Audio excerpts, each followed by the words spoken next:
Good morning everyone, welcome to my daily blogs. আজকে লাঞ্চের জন্য চিংড়ি রান্না করব। এর আগেও রান্না করেছিলাম চিংড়ি, আমার ব্লগে আছে।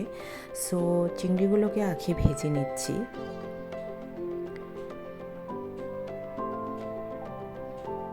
চিংড়িটা ভাজা হয়ে গেলে দেন আলুগুলোকে ভেজে নেব।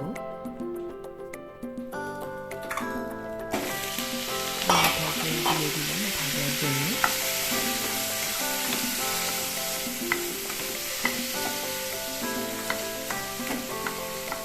এখন আরেকদিকে কড়াইতে সরিষার তেল দিয়ে দিলাম, পেঁয়াজ দিয়ে দিলাম।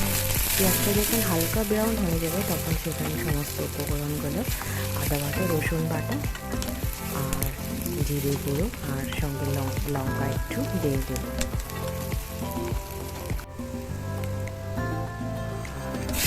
দিয়ে দিলাম। কড়াইতে যখন তেলটা উঠে আসবে তখন সেখানে ভাজে করা চিংড়িগুলো এবং আলুগুলো দিয়ে দেবো। সো বন্ধুরা, তোমাদের যদি আমার এই ভিডিওটা ভালো লেগে থাকে অবশ্যই একটা লাইক, কমেন্ট এবং সাবস্ক্রাইব করবে।